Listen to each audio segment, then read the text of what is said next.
Let's mic सारा दिन with Anil Chaturvedi. नमस्कार। तो चलिए साहब, भाजपा जीत गई बंगाल में, एक साथ पूरी हुई, ऐतिहासिक चुनाव जीती साहब। और इसमें लगे जितने लोग हैं सब बधाई के पात्र हैं।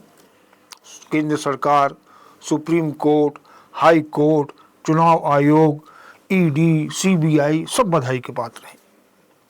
मतलब और तो और वो जो पर्यवेक्षक जो गए थे अन्य राज्यों से, सिंघम बने हुए थे वहां जाकर के, वो भी बधाई के पात्र हैं। सबको बधाई के पात्र दे दिया। और जो ज्ञानेश कुमार जी विशेष तौर से बधाई के पात्र हैं, क्योंकि उनके बिना 91 लाख वोटरों को हटाया नहीं जा सकता था। 27 लाख वोटर जो पहले चुनाव में वोट दे चुके हैं, उनको मताधिकार से वंचित करना भी संभव नहीं हो पाता अगर ज्ञानेश कुमार जी नहीं होते, मुख्य चुनाव आयुक्त तो जो है महोदय हैं। यूपी सरकार ने इसीलिए देखिए कि इतनी बढ़िया, इतनी अच्छी सेवा, इतनी महत्वपूर्ण सेवा की वजह से तुरंत उनको उपकृत भी कर दिया। बताया जा रहा है कि ज्ञानेश कुमार जी के जो गृह नगर है आगरा, यूपी में आगरा में के रहने वाले हैं वो, वहाँ का डीएम जो है वो ज्ञानेश कुमार जी के दामाद को बना दिया गया। बल्ले बल्ले है। तो चलिए, ये तो एक अलग उपकृत करने वाली बात होगी, पर अभी फिलहाल हम बंगाल का ही चुनाव को जश्न मनाते हैं। और ये मनाते हैं कि साहब लोकतंत्र की जीत हुई है, राष्ट्रवाद की जीत हुई है, झालमुड़ी की जीत हुई है। झालमुड़ी अब बंगाल से निकल करके राष्ट्रीय खाद्य बनने की स्थिति बन सकती है। आप देखिएगा कुछ दिनों में, कोई आश्चर्य नहीं होगा इस बात पे कि वो राष्ट्रीय खाद्य बन जाए। तो ये बंगाल चुनाव का असर हुआ है। जो सभी देशवासी जिनकी मनोकामना थी कि भाजपा किसी प्रकार से हेन तेन प्रकारेण जो है बंगाल चुनाव जीत जाए, उनकी मनोकामना पूरी हुई, इसलिए वो भी बधाई के पात्र हैं। और जो अब स्थिति ये होगी कि टीएमसी, उनके नेता ममता बनर्जी, इनकी घेराबंदी होगी, जो होनी भी चाहिए। बहुत उन्होंने परेशान किया है भाजपा के केंद्रीय नेतृत्व को, प्रधान सेवक को, प्रधान अनुयायी को, और जो भाजपा का बंगाल का कैडर उसको बड़ा परेशान किया जैसा कहा जाता है। तो जाहिर बात है भाजपा बदला लेने में चूकती नहीं है, अपने प्रतिद्वंदियों को रगड़ना उसको बड़ी माहिर है वो। तो अब वो जो है वो टीएमसी, उनकी सुप्रीमो ममता बनर्जी जो है उनकी घेराबंदी करेगी। टीएमसी उनकी पार्टी की चूल्हे हिलाएगी, छापे पड़ेंगे, गिरफ्तारियां होंगी। ये सब तो अब होने वाला है, क्योंकि अच्छी मतलब एक प्रकार से बदला भाजपा के लेने की जो उसकी नीति है उसी पे चले, को वो अलग कुछ नहीं चल रही है, उसी को अपनी नीति को ही पालन कर रही है। और नीति को पार्टी के लिए अपनी नीति का, अपनी नीति का पालन करना एक परंपरा रही है। उसी कारण, उसी लिए जो है, जो अगर वो रगड़ी जाती है, गिरफ्तारी होती है टीएमसी के नेताओं की, ममता बनर्जी की, तो उसमें आश्चर्य करने वाली बात नहीं है, इसमें दुख शोक मनाने की कोई बात नहीं है, ये तो होना ही है।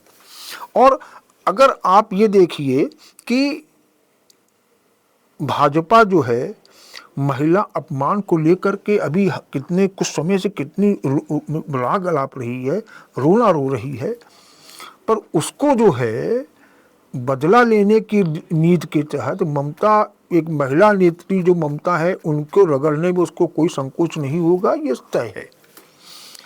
और मतलब इसका जो आभास जो है वो पहले लग जाना चाहिए कि ममता बनर्जी के घर के बाहर जय श्री राम के नारे लगने शुरू हो चुके हैं। इसी से आप संकेत एक है कि अब आपको छोड़ा नहीं जाएगा। भाई जीत है, बंगाल की जीत है, तो उसमें ये तो होना है, जो कि अन्य प्रदेशों में भी इस तरीके से हुआ है, तो वो यहाँ भी बंगाल में भी होगा। सुवेंद्र अधिकारी जो कभी ममता बनर्जी के राइट हैंड हुआ करते थे, वो उनसे हट करके, उनसे छिटक करके भाजपा में शामिल हो गए और भाजपा के एक प्रमुख चेहरा बन गए बंगाल के, पश्चिम बंगाल के अंदर। और उन्होंने इस चुनाव में 2 सीटों से, नंदीपुर से और एक यहाँ से आपके जो भवानीपुर, जो कोलकाता की कॉन्स्टिट्यूंसी जहाँ ममता बनर्जी की पारंपरिक सीट है, वहाँ से चुनाव भी जीता उन्होंने, 2 चुनाव जीते हैं। तो जाहिर बात है भाजपा नेतृत्व ने उनको इनाम के तौर पर वहाँ का मुख्यमंत्री बना दिया। आज जो है शुभेंदु अधिकारी ने मुख्यमंत्री पद की शपथ भी ले ली। तो ये भी एक अच्छा ही हुआ, भाजपा ने उनकी जो सेवाएं शुभेंदु अधिकारी की, तो अनवरत प्रयास उनके चल रहे थे, संघर्ष उनका चल रहा है, तो संघर्ष का एक इनाम दिया है, संघर्ष को एक मान्यता प्रदान की है उनको मुख्यमंत्री बना करके। तो ये तो चुनाव जीतने का पूरा जो माहौल बनाया गया था, उससे जो है उसको उस माहौल का लाभ मिला है। बंगाल जो है आखिरकार तमाम कोशिशों के बाद भाजपा के झोली में आ गया है। अब कायदे से देखा जाए तो चुनाव अब आगे नहीं कराना चाहिए। भाजपा अगर केंद्र में रहेगी तो उसको चुनाव अब नहीं कराना चाहिए। क्यों नहीं कराना चाहिए? क्योंकि आप देखिए, चुनाव जब कराया जाता है तो कितना पैसा खर्च होता है, समय खर्च होता है, रैलियों और पैसों का बंटवारा कितना होता है, रैलियां सभाएं होती हैं, उनमें पैसा खर्च होता है, गोदी मीडिया को ऐड के रूप में पैसा दिया जाता है, लोगों को पैसा बांटा जाता है। जो पैसे की चुनाव में जो बर्बादी होती है, उससे उसकी वजह से जो उसके दुष्परिणाम कहे जा सकते हैं वो ये है कि पुल जो है बनते ही टूट रहे हैं क्योंकि पैसा नहीं है। सड़कें जो हैं मरम्मत होती है, उखड़ जा रही हैं क्योंकि पैसे की कमी है। पैसा सारा चुनाव में जा रहा है, चुनाव कराना जरूरी रहा है, इसलिए बंगाल जीतना जरूरी रहा है, और भी राज्य जीतने जरूरी रहे हैं, तो पैसा तो वहाँ पानी से बहा ही जाएगा।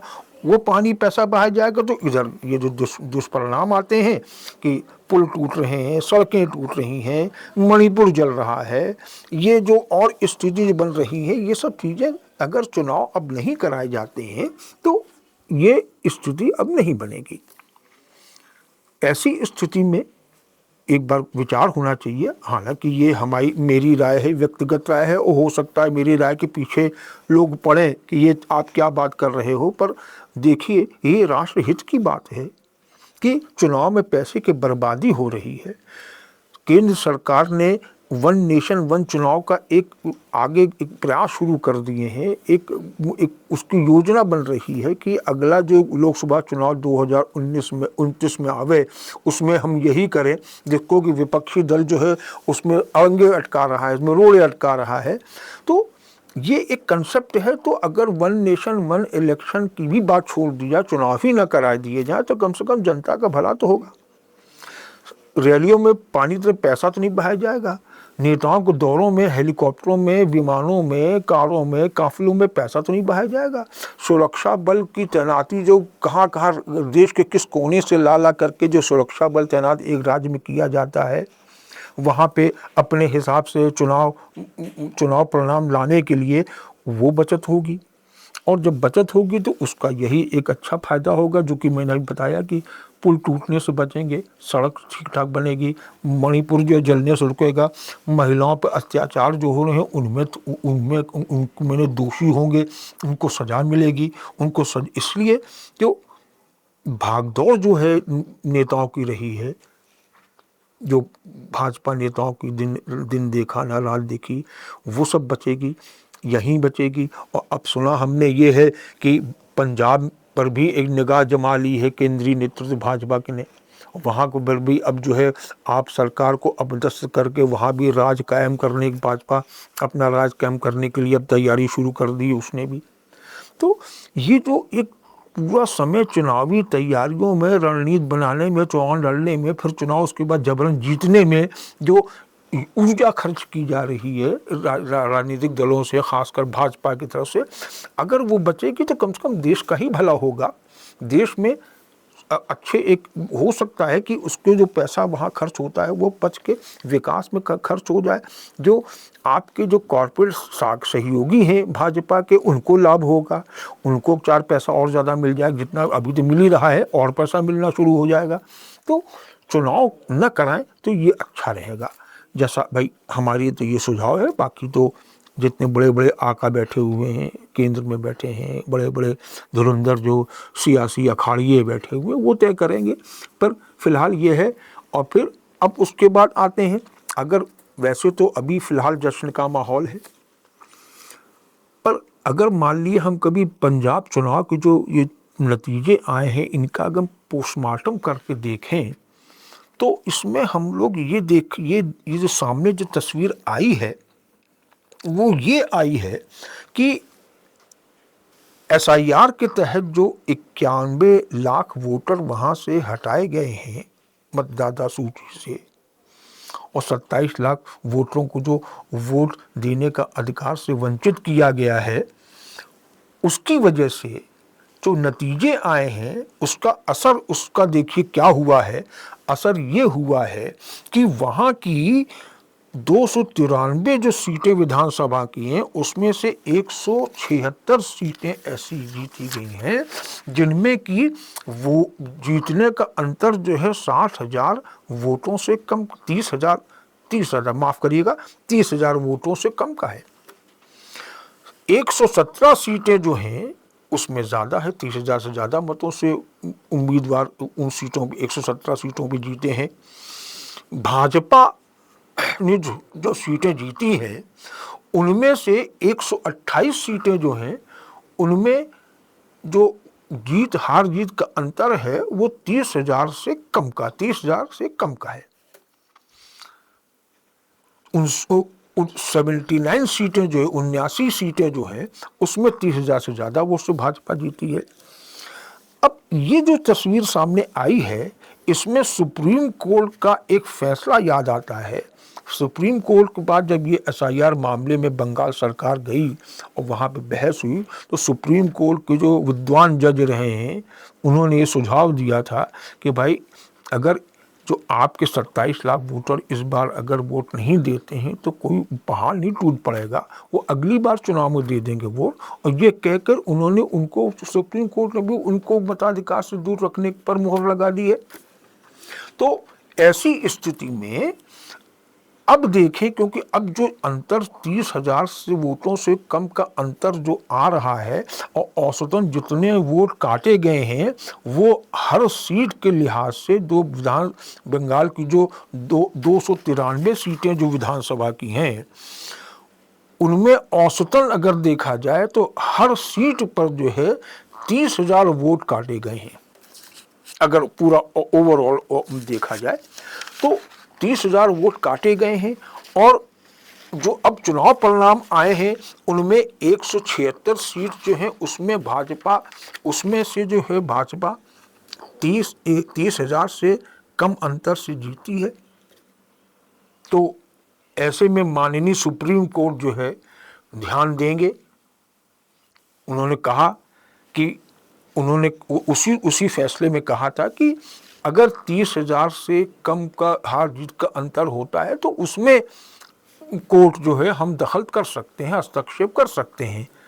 तो अब इस मामले में जहां पर कि 30,000 से कम वोट से हार जीत हुई है और ऐसी थोड़ी बहुत सीटें नहीं हैं, 100 से ऊपर की सीटें हैं, तो क्या माननीय सुप्रीम कोर्ट हस्तक्षेप करेगा या TMC ममता बनर्जी इनको इन चुनाव परिणामों में कोर्ट में चुनौती देंगी? ये देखने वाली बात होगी। अभी तो फिलहाल जश्न मनाइए बंगाल जीत का। भाजपा, उनके समर्थक, उनके अनुयायी, उनके भक्त, सबको हार्दिक बधाई कि बंगाल आखिरकार भाजपा के झोली में आ गया। नमस्कार। आप सुन रहे थे let's mind more than radio. Follow कीजिए हमें हमारे सोशल मीडिया प्लेटफॉर्म्स पर।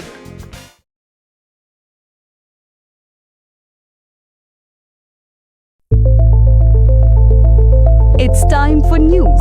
It's time for More Than Radio. Presenting the first radio news app, Let's Mic. Let's Mic, a news-based app on your phone where you get to watch and listen news, talk shows, interviews, radio show podcasts, On Let's Mic, you get all relevant information of TV, print, radio, podcast, and digital. Let's Mic talks about every segment of life.